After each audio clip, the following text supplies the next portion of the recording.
12 ค่ำเดือน 8แต่เป็น8หลังปีนี้เป็นอธิกมาสคือ8 2 หนดังนั้นช่วงนี้ก็เป็นช่วงของเทศกาล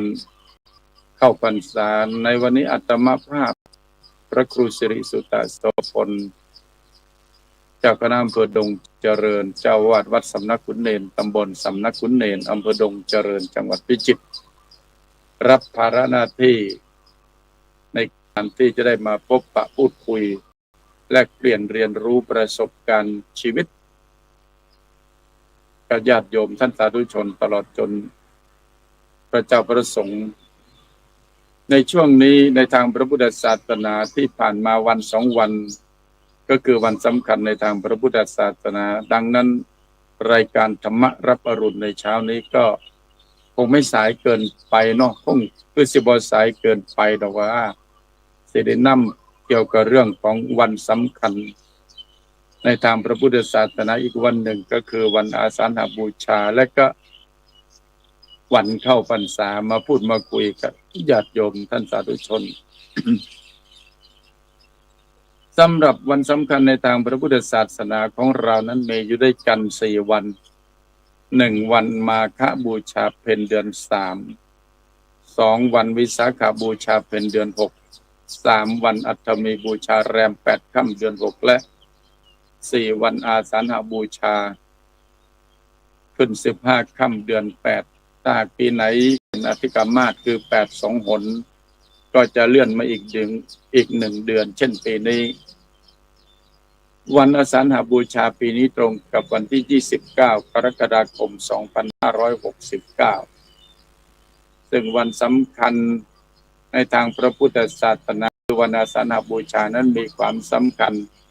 ซึ่งญาติโยมท่านสาธุชนก็คงทราบกันเป็นอย่างดีก็1เป็นวันที่พระพุทธเจ้าแสดงปฐมเทศนาคือเทศกันแรกพระพุทธเจ้าเทศกันแรกนี้คนฟังหลายบ่โยมบ่หลายเด้อพี่น้องมีคนฟังอยู่4 ท่านด้วยกัน5 ท่านด้วยกันและในบรรดา5 คน5 ท่านคนที่ฟังธรรมะปฐมเทศนาฟังแล้วเข้าใจรู้เรื่องมีคนเดียวหลักใหญ่ใจความของปฐมเทศนาก็คือ1กามะว่าด้วยเรื่องของกาม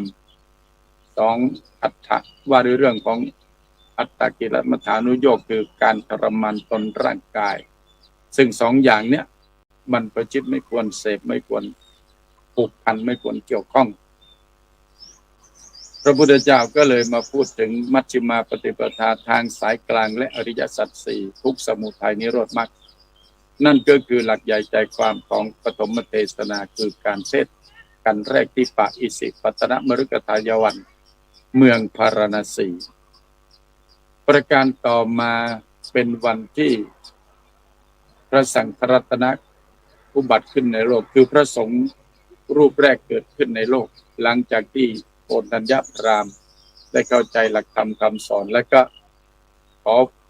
อุปสมบทในทางพระพุทธศาสนาพระพุทธเจ้าก็บวชด้วยเอหิภิกขุปสัมปทาดังนั้นในวันนี้ถือว่าเป็นวันที่วันเกิดของพระสงฆ์เกิดมื้อนี้ได้พี่น้องและต่อมาก็ถือว่าเป็นวันที่พระรัตนตรัยคือพระพุทธพระธรรมและพระสงฆ์ครบถ้วนบริบูรณ์คือมีทั้ง3 รัตนะดังนั้นนั่นก็ถือว่าเป็นวันสำคัญในทางพระพุทธศาสนานั่นคือวันอาสาฬหบูชาซึ่งตรงกับเพ็ญเดือน 8ญาติโยมท่านสาธุชนที่ผ่านมาก็ได้ไปร่วมกันทำบุญตักบาตรณวัดวาอารามใกล้บ้านของตนเองเพื่อเป็นการอุปถัมภ์บำรุงพระสงฆ์องค์เณรตามวัดวาอารามต่างๆถือว่าเราก็ได้ทำหน้าที่ของความเป็นพุทธศาสนิกชนคนชาวพุทธให้ทานรักษาศีลเจริญจิตภาวนาเป็นภาระงานเป็นภาระหน้าที่ของเราท่านทั้งหลายและหลังจากนั้นอีก1 วันคือเมื่อวานตรงกับวันแรม1 ค่ำเดือน 8เป็นวันอธิษฐานเข้าพรรษาของพระสงฆ์องค์เณร ดังนั้นในช่วงเทศกาลวันเข้าพรรษาเราก็จะมีพิธีการทำบุญทำกุศลเพิ่มเติมมาจากการให้ทานรักษาศีลเจริญจิตภาวนาฟังเทศน์ฟังธรรมแล้วก็ยังมีการถวายเทียนจำนำพรรษาและพระอาบน้ำฝนแด่พระสงฆ์องค์เนรตามวัดวาอารามต่างๆเทียนจำนำพรรษาสืบเนื่องกับสมัยพุทธกาลสมัยหรือในสมัยเราเนี่ยสัก34-50 ปีที่แล้วสมัยคอยเป็นเด็กน้อยเขานิยมถวายเทียนแต่ว่าแต่ก่อนบ่มีเทียนเล่มใหญ่จังสีมีเทียนเล่มน้อยๆก็มาร่วมกันแล้วก็ปั้นหลายๆเล่มเป็นแท่งใหญ่เพราะอย่างผมมีเทียนใหญ่จังสิแล้วก็แถวบ้านฉันเนี่ยแถวบ้านข่อยก็นิยมถวายน้ำมันก๊าซเนี่ยนะเพื่อให้พระสงฆ์องค์เจ้าได้จุดเพื่อให้เกิดแสงสว่างในการที่จะได้ศึกษาหลักธรรมคำสอนในทางพระพุทธศาสนาท่องท่องจำ7 ตำนาน2 ตำนานนวโอวาทบ้างหรือบาลีไวยากรณ์บ้างแต่ก่อนแต่เก่าเฮ็ดจังซั่นได้พี่น้องดังนั้นก็จึงมีนิถวายเทียนจำนำพรรษาเพื่อให้เราท่านทั้งหลายได้ถวายความสว่างไสวแด่พระสงฆ์องค์เนรและความสว่างไสวเหล่านั้นเนี่ยจะสะท้อนย้อนกลับมาหาเราอีกครั้งหนึ่งดังนั้นเราจึงนิยมที่จะถวายเทียนยุคปัจจุบันทุกวันนี้ก็ว่ากันตามยุคตามสมัยว่าท่านก็ถวายหลอดไฟในอันนั้นอันปุ่นนี้นั่นนี้แน่เพราะฉะนั้นก็ว่ากันตามยุคตามสมัยและอีกกิจกรรมหนึ่งก็คือถวายผ้าอาบน้ำฝนถวายผ้าอาบน้ำฝนนี่ก็สืบเนื่องจากที่นางวิสาขาเป็นต้นศรัทธาให้คนรับใช้คนใช้นี่แหละไปดูเพื่อนนิมนต์พระมารับประทานที่บ้านคนรับใช้ไปบอกโอ้ยบ่เห็นพระสงฆ์กับเจ้าดอกโยมีแต่คนเล่นน้ำมีแต่ชีเปลือยเล่นน้ำมีแต่คนหัวโลนเล่นน้ำว่าซั่นก็ด้วยที่นางวิสาขาเนี่ยเป็นผู้มีปัญญาเฉลียวฉลาดอยู่แล้วก็เลยจึงได้รู้ว่าที่คนรับใช้เป็นนั่นก็คือพระสงฆ์องค์เจ้าตั้งแต่บัดนั้นเป็นต้นมานางวิสาขาก็ได้ไปทูลขอการถวายผ้าอาบน้ำฝนดังนั้นนางวิสาขามาบาสิกาถือว่าเป็นอุบาสิกาคนแรกหรือพุทธบริษัทคนแรกที่ถวายผ้าอาบน้ำฝนแด่พระสงฆ์ในทางพระพุทธศาสนาตั้งแต่นั้นเป็นต้นมาจนถึงปัจจุบันทุกวันนี้ก็มีการถวายผ้าอาบน้ำฝนแด่พระสงฆ์องค์เจ้าที่อยู่จำพรรษาไม่ที่อยู่จำพรรษาในวัดวาอารามนั่นก็คือกิจกรรมย่อๆที่นำมาพูดมาคุยกับญาติโยมและในวันแรม1 ค่ำเดือน 8ซึ่งปีนี้คือเมื่อวานนี้วันที่30 กรกฎาคมพระสงฆ์องค์เจ้าก็ต้องเอื้อเฟื้อต่อพระธรรมวินัยเมื่อถึงฤดูการเข้าพรรษาต้องอธิษฐานเข้าพรรษาคำว่าอธิษฐานคือการตั้งจิตตั้งใจเด้อดังนั้นจะมาบอกโอ้ยผมบ่อธิษฐานเข้าพรรษาดอกผมไปเรื่อยๆบ่ได้เลยตามวินัยบอกไว้ต้องเอื้อเฟื้อต่อพระวินัยก็คือคำสอนของพระพุทธเจ้าดังนั้นพระสงฆ์องค์เจ้าก็จึงจะได้อธิษฐานเข้าพรรษา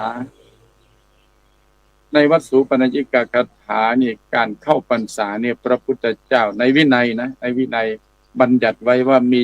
2 ระยะด้วยกันมี2 ช็อตมี2 ช้อยระยะที่1คือวันแรม1 ค่ำเดือน 8คือเมื่อวานนี้เขาเรียกปุริมพรรษาพรรษาต้นพรรษาต้นคือพรรษาแรกอีกวาระหนึ่งอีกรอบหนึ่งก็คือปัจฉิมพรรษาพรรษาหลังจากนี้ไปอีกเดือนหนึ่งคือแรม1 ค่ำเดือน 9ซึ่งพรรษาแรกปุริมพรรษาก็จะไปสิ้นสุดวันขึ้น15 ค่ำเดือน 11ซึ่งพระสงฆ์องค์เจ้าโดยทั่วไปก็นิยมที่จะอธิษฐานเข้าพรรษาต้นคือปุริมพรรษา ทำไมเพราะอยู่ท่วนไตรมาสแล้วจะได้มีอานิสงส์ของการอยู่จำพรรษารับกฐินซึ่งเป็นกาลทาน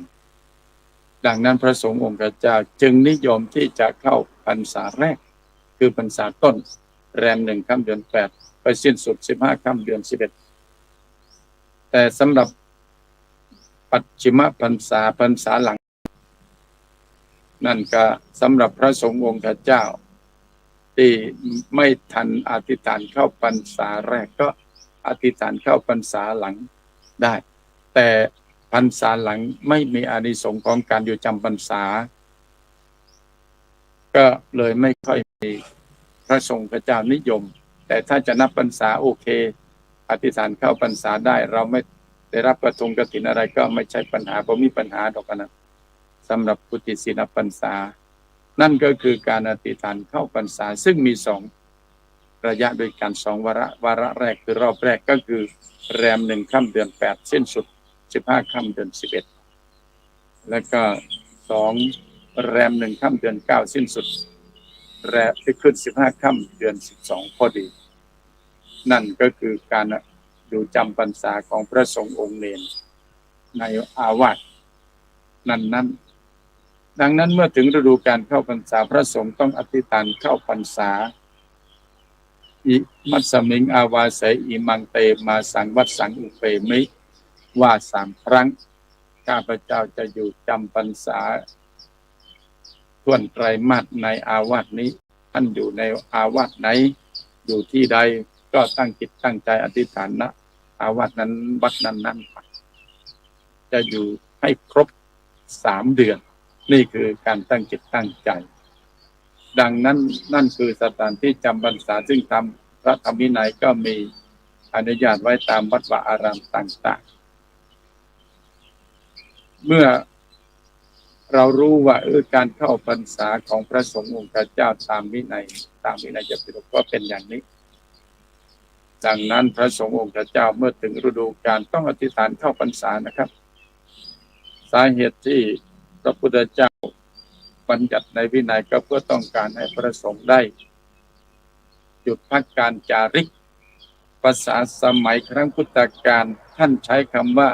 จาริกนะคือเดินไปเพื่อประกาศหลักธรรมคำสอนซึ่งพระพุทธเจ้าได้ให้นโยบายแด่พระอรหันต์ล็อตแรกที่ออกไปเผยแผ่พระพุทธศาสนาพระพุทธองค์ใช้คำว่าจารตภิกขเวพระอุชนะอิตายะโลกากัมปายะเป็นต้นแปลว่าดูก่อนภิกษุทั้งหลายเธอทั้งหลายจงเที่ยวไปเพื่อประโยชน์เกื้อกูลแก่ชนหมู่มากและเพื่ออนุเคราะห์แก่ชาวโลกนั่นก็คือนโยบายที่พระพุทธเจ้าให้ไว้ก็เพื่อต้องการที่จะไปประกาศหลักธรรมคำสอนหรือหลักพุทธธรรมในทางพระพุทธศาสนาให้กว้างไกลในสมัยนั้นดังนั้นเมื่อถึงฤดูการเข้าฤดูฝนเนี่ยก็มีนักบวชนอกศาสนาเขาก็มีการหยุดในการที่จะไปเที่ยวจาริกไปที่อื่นศาสนาพุทธเราฉะไหนไม่หยุดดังนั้นพระพุทธเจ้าก็จึงบัญญัติวินัยไว้ให้พระสงฆ์อยู่จำพรรษาเป็นทางท่วนไตรมาสคือ3 เดือนก็เพื่อต้องการที่จะได้สำรวจตรวจตราตนเองและมีโอกาสได้ศึกษาหลักธรรมคำสอนในตามพระพุทธศาสนาและก็ส่วนหนึ่งก็เพราะฤดูฝนเนี่ยชาวบ้านทำไร่ไถนาบอกจังท่านนอกเฮ็ดให้นาเอาสิไปย่างคุณปีนี้นั่นก็ย่านไปเหยียบพระพุทธปีนั้นเพิ่นเหยียบพืชพันธุ์ธัญญาหารไปเบียดเบียนก็เลยมีวินัยบัญญัติไว้ให้อยู่จำพรรษาณที่แห่งใดแห่งหนึ่งให้ท่วนไตรมาสในอาวาสนั้นเมื่ออธิษฐานเข้าพรรษาแล้วถ้าพระสงฆ์องค์เจ้าที่อธิษฐานเข้าพรรษาแล้วมีเหตุที่จะให้ไปเนี่ยไปได้ไหมตามวินัยก็บอกไปได้เขาเรียกไปด้วยสัตตาหกรณียะสัตตาหกรณียะกิจที่ควรทำภายใน7 วันดังนั้นก็ไปได้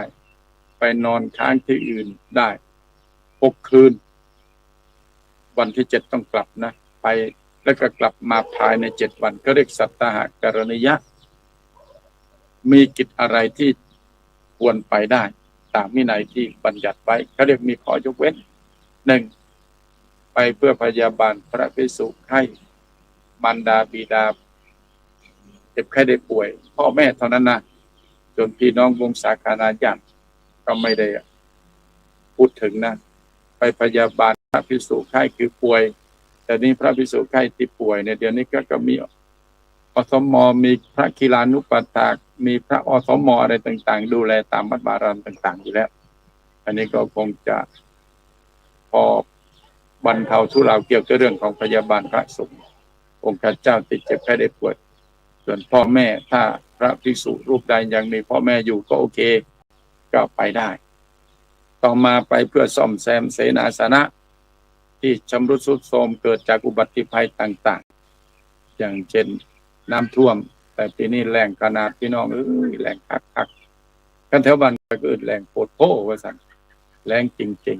ๆเพราะฉะนั้นเนี่ยไปเพื่อซ่อมแซมเสนาสนะที่เกิดการชำรุดเสียหายก็ไปได้แต่ต้องกลับภายใน7 วันและต่อมาไปพระภิกษุภาษาพระก็เรียกอุกันติกะพระภิกษุกสันที่อยากจะศึกไปเพื่อระงับความกระสันของท่านอยากศึกไปเกลี้ยกล่อมบอกท่านจะศึกก่อนมันท่านตั้งจิตตั้งใจในการเข้าพรรษาแล้วเหตุให้มันได้ก่อนเพราะฉะนั้นเขาจึงบอกว่าทำบุญให้อธิษฐานทำทานให้ปรารถนาเนี่ยท่านอธิษฐานแล้วท่านสิไปจังได้ต้องอดทนหน่อย3 เดือนเท่านั้นละโบราณท่านจึงบอกว่าผู้ใด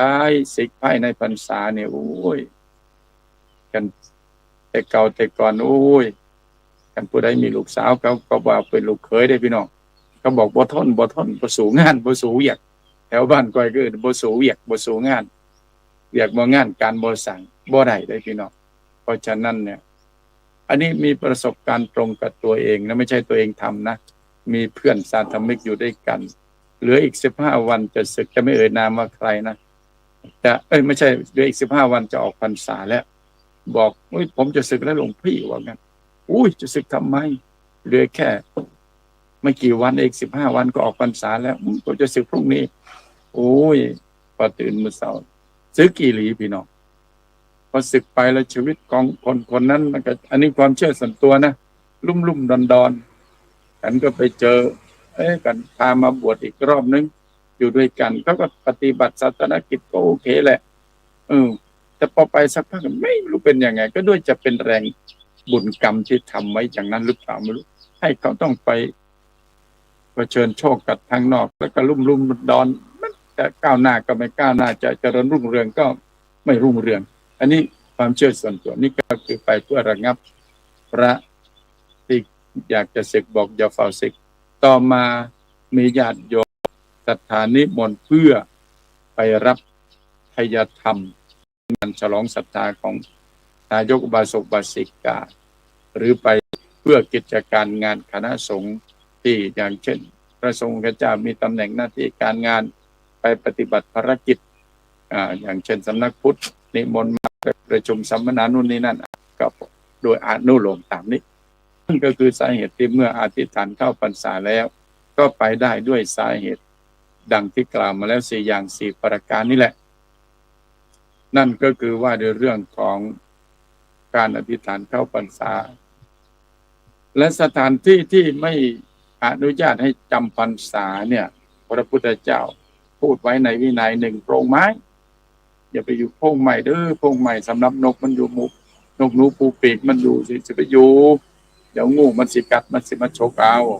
อันนั้นโพรงไม้คาคบไม้หมายถึงว่าคาคบเหตุขึ้นในพรานเนี่ยบ่คือเดี๋ยวก็ญาติโยมก็เห็นได้พรานล่าเนื้อหรือเปล่าเนาะอันนี้ก็บอกวินัยบอกกันว่าห้ามไว้ห้ามไปอยู่จำพรรษาบนคบไม้ขาคบไม้ถ้าอยู่ในป่าในเขาจะรู้เนาะขาคบไม้เป็นสถานที่นายพรานเขาไปล่อสัตว์ล่าสัตว์ไม่ใช่ล่อสัตว์ขออภัยต่อมาในตุ่มในโอ่งใหญ่ๆในโยมในตุ่มน้ำโอ่งน้ำนี่ก็ห้ามนะมันอากาศมันอุ่นพี่น้องเดี๋ยวมันสิผมมีอากาศหายใจอันนั้นเหตุผล ต่อมาคือที่กลางแจ้งกลางแจ้งอย่างเช่นอยู่ในวัดเนี่ยแหละแต่ว่าบางคนอธิษฐานเข้าพรรษากลางแจ้งมันก็กันแดดกันฝนไม่ได้พระพุทธเจ้าถือว่าเป็นบรมครูสุดยอดแล้วต่อมาในที่ป่าช้าหรือกระท่อมผีเพราะอะไรเพราะป่าช้าหรือกระท่อมผีมันก็เป็นสถานที่ที่น่ากลัวนี่ก็คือสถานที่ที่วินัยบัญญัติไว้ว่าไม่ควรไปอยู่จำพรรษาดังนั้นในการอธิษฐานเข้าพรรษาญาติโยมท่านสาธุชนพอที่จะเป็นตัวอย่างต้นแบบตัวอย่างได้ไม่ได้โยมอย่างนั้นในช่วงเทศกาลเข้าพรรษาญาติโยมหลายๆคนหลายๆท่านก็ตั้งจิตอธิษฐานใจว่า3 เดือนนี้ไปสิใส่บาตรซุมื้อย่ำเช้าเมื่อมีพระสงฆ์องค์เจ้าบิณฑบาตอาณาบาตอันนี้ก็อธิษฐานได้ยกเว้นจากเจ็บไข้ได้ป่วยจังสิก็พออธิษฐานได้โยมต่อมาบางคนบางท่านบอกในช่วงเช้าตื่นสวยตื่นบ่ท่านไปทำบุญวันพระหนึ่งวันพระเดือนหนึ่งก็มี4 ครั้ง 4 วันพระก็ยังดีว่าตั้งใจอธิษฐานว่าจะไปทำบุญทุกวันพระ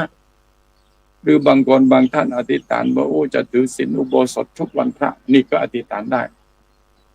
หรือบางคนบางท่านหลายคนหลายท่านอาจจะอธิษฐานบอกงดเหล้าเข้าพรรษา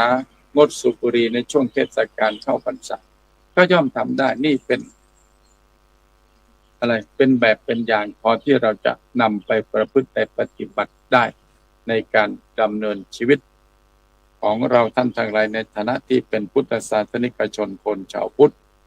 ซึ่งเราเป็นส่วนหนึ่งของพุทธบริษัทคือบริษัท4ของพระพุทธศาสนาคือภิกษุภิกษุณีอุบาสกอุบาสิกานี่ก็ได้ปฏิบัติหน้าที่ของตนเองให้เต็มเม็ดเต็มหน่วยให้เต็มที่ให้บริบูรณ์ดังนั้นเนี่ยในการทำกิจกรรมงานอะไรต่างๆถามว่ามันมีอุปสรรคมีปัญหาไหมอย่างเช่นบางคนบางท่านบอกสิทำบุญปีนี้นั่นมันก็ยากบุญยากมันก็มีอุปสรรคมีปัญหาดังนั้นเนี่ยญาติโยมที่อาตมาภาพนั่งอยู่ให้ข้อคิดข้อทำช่วงนี้โยมในภาพอาจจะเห็นตะข้องเนี่ยโยมข้องก็เป็นสัญลักษณ์เป็นของเตือนจิตเตือนใจเป็นของโบราณนะคนโบราณเนี่ยเขามีภูมิปัญญาเรียกปราชญ์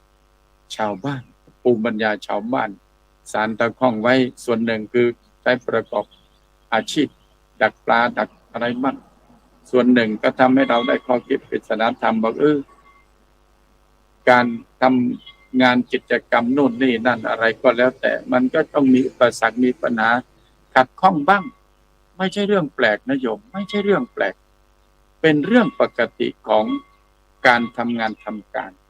จะให้กิจการงานของเรานั้นราบรื่นเรียบร้อยทุกอย่างมันเป็นไปไม่ได้พระพุทธเจ้าบอกไม่มีอะไร